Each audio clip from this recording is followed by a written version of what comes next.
When you send in William Devonshire's case, Mm-hmm. you mentioned the posthumous DNA confirmation, Mm. and it really caught your eye. Yeah. And I get it's like something out of a crime novel, right? Yeah. A killer brought to justice even after death.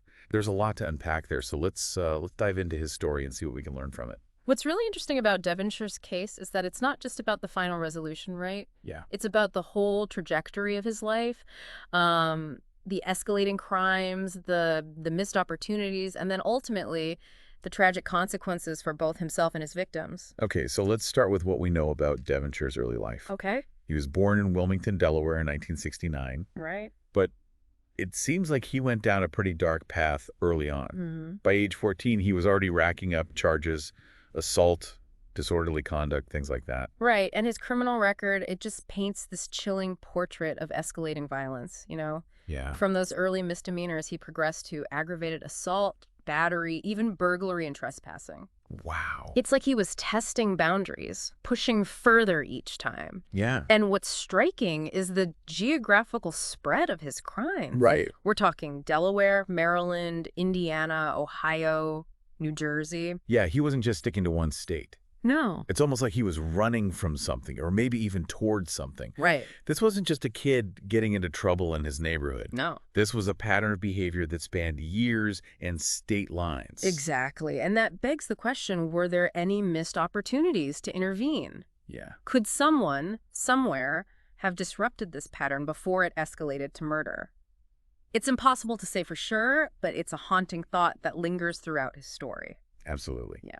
So let's fast forward to 2003. Okay. Devonshire's living in Magnolia, Delaware, and this is where things take that truly sinister twist. Uh-huh. He commits his first murder, and the victim, Albert C. Harris Sr., was practically his neighbor. Oh, wow. They lived on the same street. Imagine the fear that must have gripped that community. Right. Harris was found brutally bludgeoned to death in his own mobile home. It's terrifying. People must have been looking over their shoulders, wondering who among them could be capable of such a horrific act. And the thing is, they were right to be suspicious of someone they knew. Yeah. It turned out the killer was living right under their noses. Right? But it would take a while for the truth to come out.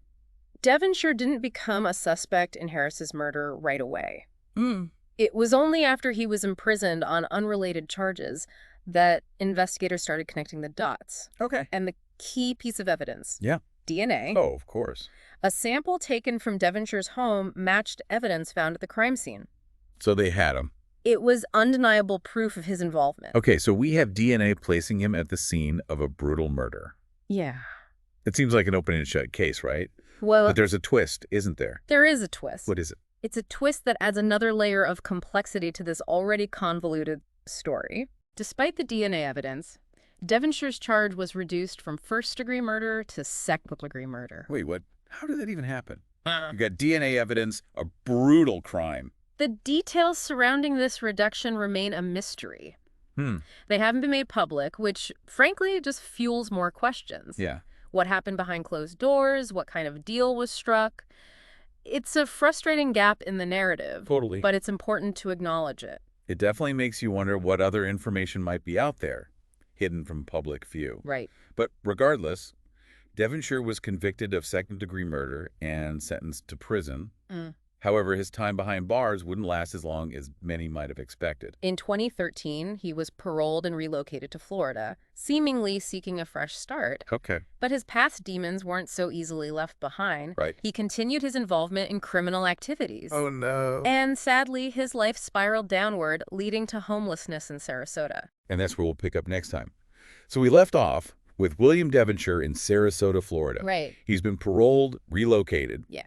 but he ends up homeless and continues his criminal behavior. Unfortunately. And sadly, it's here that his story intersects with two more victims, Kellyanne Ripley and Vicki Levitch. And their stories, you know, they really highlight the vulnerability of people experiencing homelessness. Yeah. Both women were living on the margins of society, and tragically, their circumstances likely made them easier targets. Let's talk about the first Sarasota victim, Kellyanne Ripley. Yeah. She was 48 years old when she was found on February 25, 2022, near the Centennial Park boat ramp. I remember when this case first broke, there was this real sense of mystery surrounding it. Right. The police initially held back on releasing a lot of details, even her full name. That initial hesitancy, it definitely fueled speculation and concern in the community. Right. But it also speaks to a certain sensitivity, a recognition of the need to handle these cases with care, especially when dealing with vulnerable victims. Just weeks later, on March 10th, the body of 59-year-old Vicki Levitch was found. Oh, wow. Again, it was near the Tamiami Trail, not far from where Ripley had been discovered. And the similarities in the way both women were killed, the brutality, the strangulation, immediately raised red flags for investigators. The police were right to be suspicious. Yeah. It wasn't just the location and the method of the killings. Right. It was the sheer violence inflicted on both victims. Yeah. It suggested a level of rage and depravity that went beyond a simple crime of opportunity. And then, in a twist of fate, just one day after Levitch's body was found, Devonshire was arrested for trespassing and drug possession. Now, you might think, okay, those are pretty minor offenses compared to what we already know about him. Yeah. But this seemingly insignificant arrest would prove to be a major turning point in the case. It all boils down to the power of DNA technology and the policies surrounding it. Right. Remember, Devonshire was a convicted felon, Uh-huh. which meant he was required to provide a DNA sample upon his arrest. And when that sample was run through the database, Yeah. it hit a match. Kelly and Ripley's murder. It's like a scene straight out of CSI, right? Right. Suddenly you have this undeniable link between Devonshire and one of the Sarasota murders. Yeah. It's game over. Not quite. Oh, okay. Remember, at this point, the police were still withholding Vicki Levitch's identity. Right. They were hoping to protect the integrity of the investigation, and they wanted to build a solid case against Devonshire before making any public pronouncements. So on March 28th, they officially charged Devonshire with Ripley's murder and named him a strong suspect in Levitch's case. Okay. It seemed like they were closing in on a conviction, but then another unexpected turn. What happened? Devonshire refused to take his epilepsy medication. And that refusal, unfortunately, had tragic consequences. Yeah. He suffered a seizure in jail, hit his head, and developed a serious brain bleed. Oh, wow. Despite undergoing surgery, his condition deteriorated rapidly. He was transferred to the medical wing of the Sarasota County Jail, but it was too late. On June 5th, 2022, William Devonshire died in jail from complications related to his injury. Wow. Just like that, all legal proceedings against him were dropped. So there was no trial. No trial, no chance for a formal conviction, no opportunity for the families of the victims to see justice served in a courtroom. It seemed like a frustrating and unsatisfying end to a complex and disturbing case. But even though Devonshire himself was gone, the investigation didn't end there. Right. Remember, they still strongly suspected him in Vicki Levitch's murder. Yeah. And they had that crucial DNA evidence from Ripley's case. So they continued pursuing further DNA testing, hoping to find that definitive link. And that's exactly what they did. Yeah. In October 2022, months after Devonshire's death, DNA evidence conclusively linked him to both Kelly and Ripley and Vicki Levitch. Wow. It was a bittersweet victory for investigators' confirmation of their suspicions, but no chance to bring Devonshire to justice in a court of law. It's a reminder that even in death, technology can catch up with a perpetrator. It really is. And it underscores the incredible power of DNA analysis in solving crimes, especially those that might have gone unsolved in the past. Yeah. But it also raises questions about the role of the justice system, the importance of due process, and the complexities of achieving true closure in cases like this. It's heavy stuff, for sure. Yeah. We've walked through a lot. Devonshire's troubled past, the escalating violence, the tragic deaths of his victims, and then this final resolution through DNA technology. And it's important, not to get lost in the procedural details. Yeah. We've talked a lot about Devonshire, the perpetrator, Right. but we need to remember the victims. Of course. Albert Harris, Kelly and Ripley, and Vicki Levitch.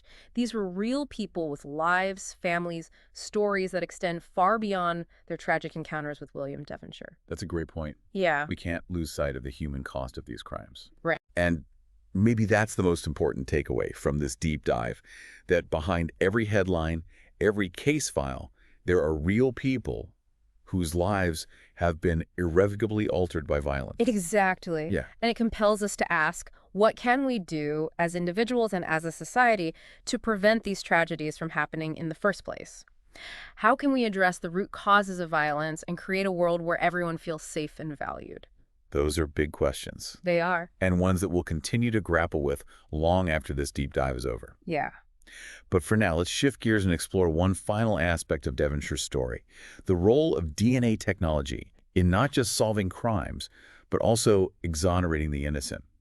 We've spent a lot of time talking about how DNA technology helped put the pieces together in William Devonshire's case. It's Yeah. amazing how a tiny sample can hold so much weight, Yeah. literally cracking a case wide open, Uh-huh. even after the suspect is deceased. It's truly remarkable, isn't it? I mean, we've come so far in terms of forensic science. Right. In the past, so many cases went cold because the technology simply wasn't there to analyze the evidence. Yeah. But now we have this incredible tool that can provide definitive proof, exonerate the innocent, and bring a sense of closure to families who might have otherwise never known the truth. And it's not just about closure, right? Right. It's about justice. Yeah. Think about all those cold cases out there, the victims whose families have waited years, sometimes decades, for answers. Absolutely. DNA technology offers a glimmer of hope, a chance to finally hold those responsible accountable, no matter how much time has passed. Exactly. And we see this happening more and more, cold cases being reopened,